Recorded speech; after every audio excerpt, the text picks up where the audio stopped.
হ্যাঁ, একটু আওয়াজ দিতে পারবেন ইনশাআল্লাহ? লিল্লাহে তাকবীর, নারে তাকবীর।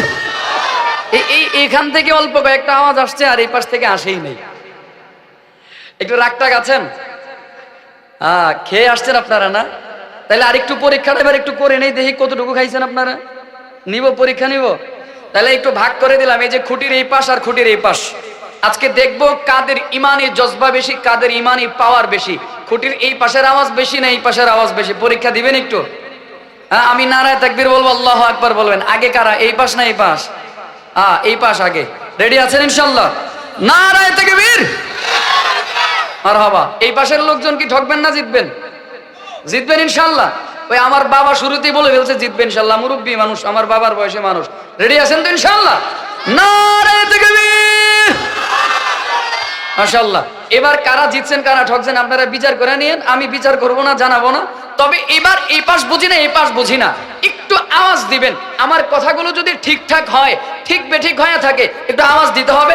উভয় পাশ মিলে একটু আমরা এবার তাকবীর দিব, যেন এই তাকবীরের আওয়াজে এই বাহের চরের আশেপাশে যারা আছে এখনো মাহফিলে ঢুকতে পারে নাই, এরা যেন মাহফিলে ঢুকার জন্য দ্রুত চলে আসে। রাজি আছেন ইনশাআল্লাহ? নারায়ে তাকবীর, নারায়ে তাকবীর। মাশাআল্লাহ, আওয়াজ হয়েছে মোটামুটি, আলহামদুলিল্লাহ আওয়াজ দিয়েছেন, তবে মনটা ভরতেছে না। মানে মনটা কেমন যেন খুশি হইতেছে না, ভরতেছে না। আর একটু মনটা ভরায় দিবেন। একটা কাজ করি, একটা নাশিদ শোনাবো আপনাদেরকে।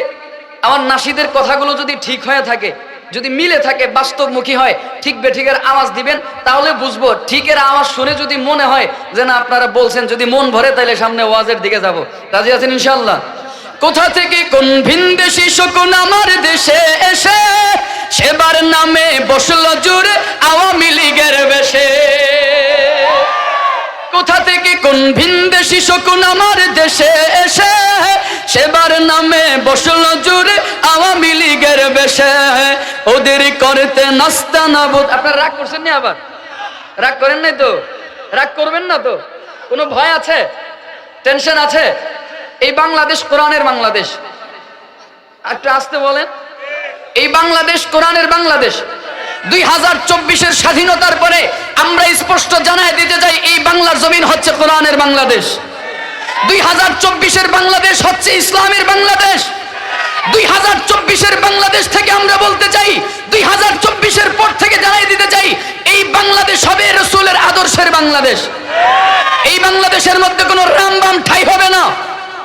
এই বাংলাদেশের 24-এর স্বাধীনতার পর এই বাংলার জমিনের মধ্যে কোনো হিন্দুত্ববাদী ইস্কনদের কোনো ঠাঁই হবে না। যারা আমার দেশের মধ্যে ইস্কন যারা আছে, হিন্দুত্ববাদী যারা আছে, যারা প্রকাশ্যে আমার ভাইদেরকে জবাই করে হত্যা করে, অনতিবিলম্বে এদেরকে বাংলার জমিনে নিষিদ্ধ করতে হবে। এটাই বাংলার তাওহীদি মুসলমানের জনতার একমাত্র দাবি। কথা ঠিক কিনা? কোন জঙ্গি সংগঠন ইস্কনকে এই বাংলার জমিনের মধ্যে মুসলমান দেখতে চায় না। কোন জঙ্গি সংগঠন এই বাংলার জমিনের মধ্যে মুসলমান রাখতে চায় না। কথা ঠিক কিনা? এই বাংলাদেশ হচ্ছে ইসলামের বাংলাদেশ, কোরআনের বাংলাদেশ, মুসলমানদের বাংলাদেশ। ঠিক না বাবা? কোনো ভয় আছে? কোনো ভয় নাই তো ইনশাআল্লাহ? আল্লাহ কবুল করুক, পড়েন আমিন। কোরআনুল কারীম থেকে সূরা ফাতিরের 29 নম্বর আয়াতে কারীমা তেলাওয়াত করেছি। গজল কিন্তু আর শোনাবো না। হ্যাঁ, না শোনাবো না, কারণ আওয়াজ ওই পরিমাণে আসে নাই। তবে আওয়াজ যদি দেন ইনশাল্লাহ গজল হবে পরবর্তীতে, এখন আর না।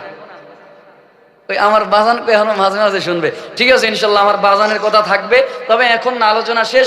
নাশিদ কয়টা শুনতে পারেন পরে দেখা যাবে ইনশাআল্লাহ। আল্লাহ কবুল করুক, পড়েন আমিন। সূরা ফাতির থেকে 29 নম্বর আয়াতে কারীমা তেলাওয়াত করেছি। ইচ্ছা পোষণ করেছি কোরআনুল কারীমের কিছু মহব্বত সম্পর্কে কিছু কথা আপনাদেরকে জানাবো, শোনাবো ইনশাআল্লাহ। আল্লাহ তাআলা কবুল করুক, পড়েন আমিন। মোটামুটি যারা আছেন ব্যবসা সম্পর্কে কম বেশি সবাই তো জানেন।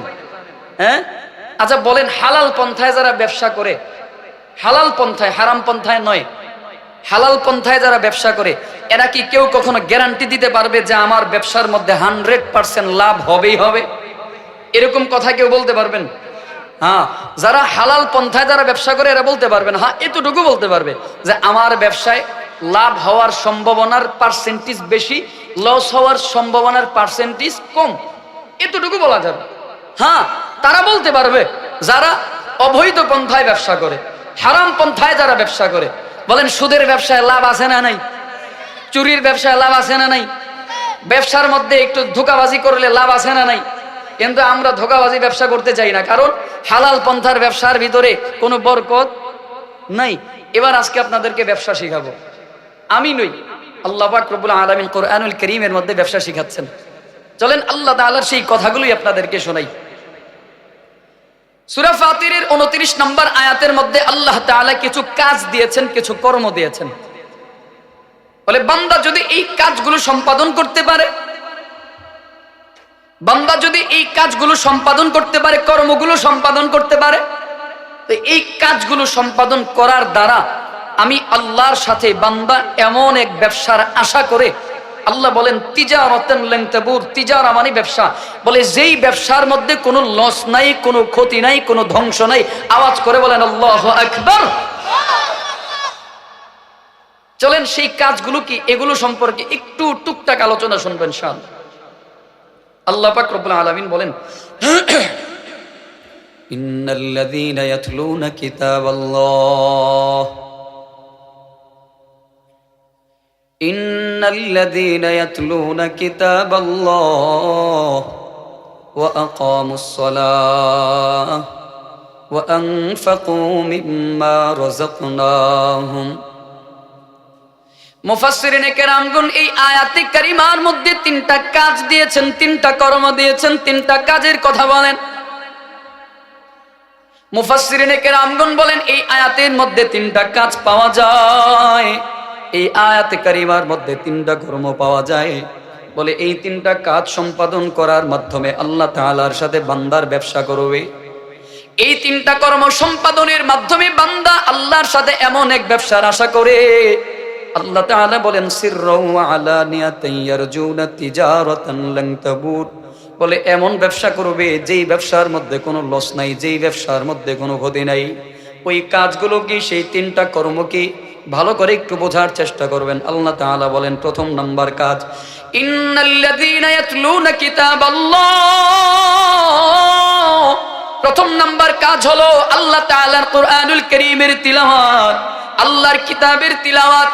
ইয়াতলুনা কিতাবাল্লাহ বলে কোরআনুল কারীমের তিলাওয়াত।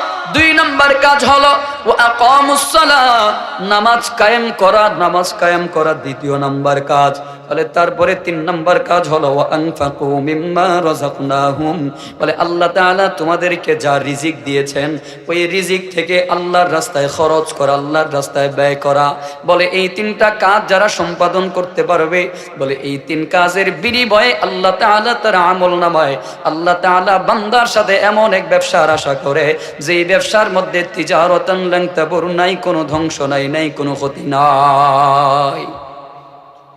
তাহলে কাজ পাইলাম তিনটা। এক নাম্বার হলো কি কোরআনুল কারীমের তিলাওয়াত, দ্বিতীয় নাম্বার কাজ হলো নামাজ কায়েম করা, তৃতীয় নাম্বার কাজ হলো আল্লাহর রাস্তায় খরচ করা।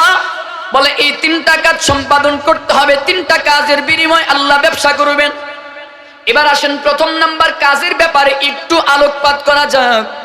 প্রথম নাম্বার কাজ হলো কোরআনুল কারীমের তিলাওয়াত। বলে কোরআনুল কারীমের তিলাওয়াত বড় দামি একটা ইবাদত। বলে রাসূলুল্লাহ সাল্লাল্লাহু আলাইহি ওয়াসাল্লাম, পয়গম্বর আকরাম সাল্লাল্লাহু আলাইহি ওয়াসাল্লাম বলেন আমাদের মাদ্রাসার এই যে আনোয়ারা ইসলামিয়া মাদ্রাসার বাচ্চাদেরকে পড়ানো হয়, মক্তবের হাদিসগুলো পড়ানো হয়, বাচ্চাদেরকে শেখানো হয়। আফদলুল ইবাদাতি তিলাওয়াতুল কোরআন, বলে কোরআনুল কারীম তিলাওয়াত হলো আল্লাহ তাআলার কাছে নফল ইবাদতের মধ্যে সবচাইতে দামি ইবাদত।